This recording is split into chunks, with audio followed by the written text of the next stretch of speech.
Ukraine Russia সীমান্তবর্তী অঞ্চলে এক অভাবনীয় কাণ্ড ঘটে গেছে। বন্ধুরা, এটি ভাবতেও পারেনি রাশিয়া। কী এমন ঘটল এখানে, অবশ্যই আপনাদের জানাবো। ইউক্রেন এমন কাজ করেছে, রাশিয়া তেলে বেগুনে জ্বলে উঠে এখন কয়েকটি ঘোষণা দিয়েছে। রাশিয়ার সিকিউরিটি কাউন্সিলের প্রধান মিস্টার দিমিত্রি মেদভেদ এক্ষেত্রে তার বক্তব্যগুলো তুলে ধরেছেন।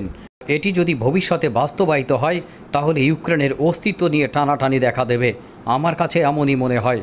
বন্ধুরা, তাদের কী সেই পরিকল্পনা? এই ইউক্রেন এমন কে বা করলো যাতে এমন তেলুবেগুনে জ্বলে উঠল রাশিয়ার সিকিউরিটি কাউন্সিল প্রধান থেকে শুরু করে তাদের যে সকল ঊর্ধ্বতন সামরিক বেসামরিক কর্মকর্তা রয়েছে, তারা এক বাক্যে স্বীকার করেছে এক্ষেত্রে তারা যথাযথ এমন জবাব দেবে যেটি সারা জীবনের মতো ইউক্রেন মনে রাখবে। এবং তারা এও বলেছে ইউক্রেন বর্তমানে যে কাজটি করেছে এটি তাদের পরাজয়ের একটি নমুনা মাত্র। পশ্চিমাদের কাছ থেকে অস্ত্র পেয়ে তারা শেষ পর্যন্ত কুলিয়ে উঠতে পারছে না, এবং যেহেতু তারা পরাজয়ের দ্বার প্রান্তে রয়েছে তাই তারা দেখাতে চাইছে যে তারা নিজেরা শক্তিশালী। কিন্তু প্রকৃতপক্ষে এই হামলাই প্রমাণ করে আসলে তারা শক্তিশালী নয়। তারা পার্শ্ববর্তী সীমান্তবর্তী যে সকল বেসামরিক অঞ্চলগুলো রয়েছে সেখানে ভীতির সঞ্চার করতে চায়, যেটি কখনোই রাশিয়া হতে দেবে না। বন্ধুরা, প্রকৃত সত্য হলো আসলে এখানে ঘটেছে কি। মাঝে মধ্যেই ইউক্রেন রাশিয়ার সীমান্তবর্তী অঞ্চলগুলোতে ইউক্রেন হামলা পরিচালনা করে থাকে। এক্ষেত্রে তারা সাধারণত ব্যবহার করে আত্মঘাতী ড্রোন এবং দূরপাল্লার গোলা।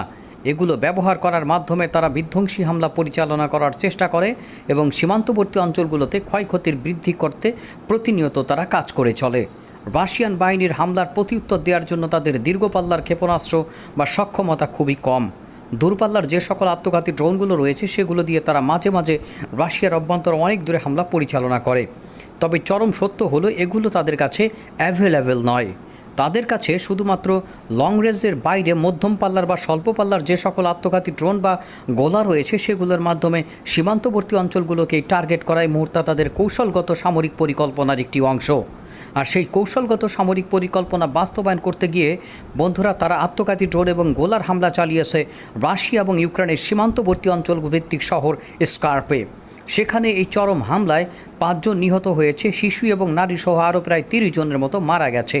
আর এরপরই ফুঁসে উঠেছে রাশিয়ার অভ্যন্তরীণ সামরিক নেতৃবৃন্দ।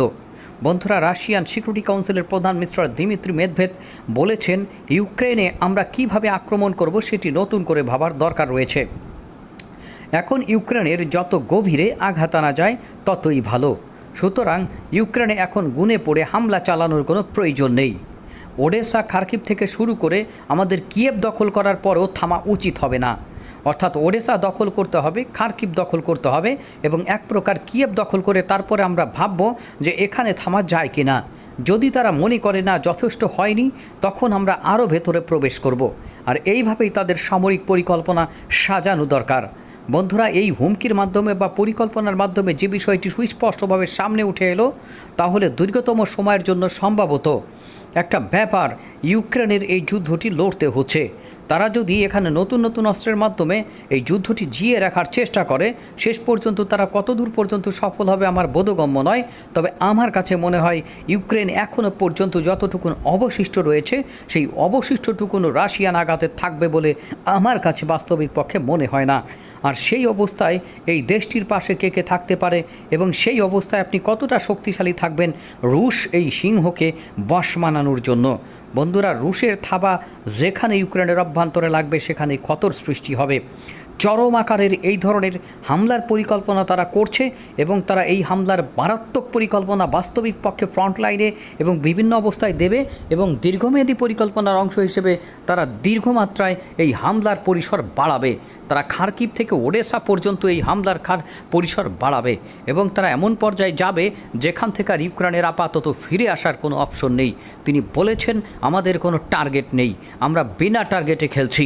সুতরাং আমাদের যখন মনে হবে যে এখানে আমাদের সব অর্জন হয়েছে, আমাদের আর আগানোর প্রয়োজন নাই, তখনই আমরা মুভ করার চেষ্টা করব না, আমরা তখন থামব।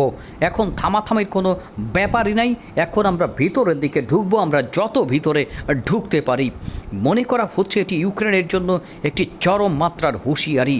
এবং এটি ইউক্রেনকে এমন পর্যায়ে নিয়ে যাওয়ার সম্ভাবনা তৈরি করবে যে ভবিষ্যতে তারা যদি এখানে সঠিকভাবে না দাঁড়াতে পারে তাহলে দুমড়ে চুমড়ে দেওয়ার একটা সম্ভাবনার যে সকল বাণী এবং বক্তব্য সবই এখানে আছে বলে আমার কাছে মনে হয়। বন্ধুরা, সামগ্রিক বাস্তবতার ভিত্তিতে আমরা যে কথাটি বলছি বা ভিডিওটি আপনাদের দিচ্ছি, এ ব্যাপারে আপনাদের গন্তব্য বা মন্তব্য যেটাই হোক না কেন জানাতে পারেন। অনেক জায়গা থেকে আপনারা পৃথিবীর বিভিন্ন অবস্থান থেকে আপনারা আমাদের ভিডিওগুলো দেখেন এবং আপনারা বলেন যে আপনারা এখান থেকে দেখছেন।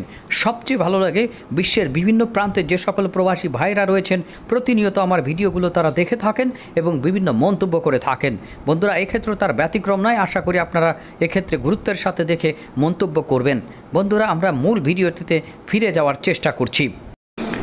বর্তমানে মধ্যপ্রাচ্যের অবস্থাও তেমন একটা ভালো নয়। বন্ধুরা, সর্বশেষ বক্তব্য অনুযায়ী ইসরায়েল নাকি নতুন নতুন হাসপাতাল বা পুরাতন হাসপাতালগুলোকে সার্ভিসিং করে রেডি করছে, কারণ ইরানের হামলা মোকাবেলা করার ক্ষেত্রে তাদের অনেক ভয়ঙ্কর ক্ষতি হওয়ার আশঙ্কা তারা করছে এবং সেই ক্ষতিগুলো কাটিয়ে ওঠার জন্য যে সকল লজিস্টিক সাপোর্টগুলো যুদ্ধকালীন সময়ে সাপোর্ট দেয়, যেমন প্রচুর পরিমাণে রক্ত এগুলো তারা জমাচ্ছে, আহত মানুষের চিকিৎসার ক্ষেত্রে যে সকল সক্ষমতা সেগুলোর ক্ষেত্রে তারা পরীক্ষা দিচ্ছে বা ট্রায়াল দিচ্ছে। বন্ধুরা, লেবাননে একই কাহিনী ঘটছে, অর্থাৎ ইউক্রেনের এই রাশিয়া ইউক্রেন যুদ্ধের মধ্যপ্রাচ্যের আরেকটি কাহিনী ঘটে যাচ্ছে, যেখানে বর্তমান প্রেক্ষাপট বিবেচনায় আসলে ইসরায়েলি যে সকল সামরিক এবং বেসামরিক কর্মকর্তারা রয়েছেন তারা ঘুমোতে পারছেন না ইরানের হামলার হুমকির ভয়ে। এখন কবে যে তারা ইরান এই হামলার হুমকিটি দিয়েছে আর কবে যে তারা চালাবে এ ব্যাপারে আমিও এখনও পর্যন্ত স্পষ্ট কিছু বলতে পারি না। কিন্তু ভবিষ্যতে যে ব্যাপারটি আসতে পারে হামলাটি, সেটি হয়তো ইসরায়েলি কর্মকর্তারা খুব ভালো করে বুঝেছেন, বিশেষ করে আমেরিকা গত কয়েকদিন পূর্বে বা গত কয়েক ঘন্টা পূর্বে বলেছিল যে 24 ঘন্টার মধ্যে ইরানি হামলা এখানে অত্যাবশ্যকীয় হয়ে যেতে পারে, সেটি হয়নি। এখন দেখা যাক আসলে ইরান কোন পর্যায়ে বা কিভাবে হামলার মাধ্যমে ইসরায়েলকে তার চূড়ান্ত এবং প্রাপ্ত শাস্তি নিশ্চিত করতে পারে, সেটি হলো দেখার বিষয়। এখন বক্তব্য হলো ইরান এবং তার মিলিশিয়া গোষ্ঠী একসাথে কবে ইসরায়েলের উপরে চূড়ান্ত হামলা পরিচালনা করবে এবং কিভাবে এটি হতে পারে, এর কৌশলগত অবস্থান বা ব্যাপার কি হতে পারে, সেটি নিয়ে আমি আপনাদের একটি দুর্দান্ত ভিডিও দেওয়ার চেষ্টা করব। দেশ এবং দেশের বাইরে থেকে যারা এখনও পর্যন্ত আমাদের সাবস্ক্রাইব করেননি এবং আমাদের এই ভিডিওটি দেখতে চান, তাহলে অবশ্যই আমাদের চ্যানেলটি সাবস্ক্রাইব করে পাশে থাকা বেল আইকনটি চেপে দেবেন। তাহলে যখনই আমরা নতুন কোনো ভিডিও আপনাদের উদ্দেশ্যে আপলোড করব আপনারা রিমাইন্ডার পেয়ে যাবেন। বন্ধুরা, ইরান এবং ইসরায়েলের এই শত্রুতা কতদিন পর্যন্ত চলে, ততদিন পর্যন্ত মধ্যপ্রাচ্যের এই অস্থিতিশীল পরিবেশ কবে কাটবে সেটি আসলে এখনও পর্যন্ত নিশ্চিত নয়। হাজার হাজার প্যালেস্টাইন এখানে মারা যাওয়ার পর আসলে কি ম্যাসাকার পরিস্থিতি সৃষ্টি হয়েছে প্যালেস্টাইনের অভ্যন্তরে, সেটি ইরান এবং মধ্যপ্রাচ্যের অন্য ইসলামিক রাষ্ট্রগুলোকে যদি ক্ষুব্ধ না করে, সেই ক্ষেত্রে ভবিষ্যৎ বা ইতিহাস তাদের ক্ষমা করবে বলে আমার কাছে মনে হয় না। কারণ মধ্যপ্রাচ্যের এই সময়ের ভূমিকাগুলো খুবই নারক্যজনক মনে হয়েছে।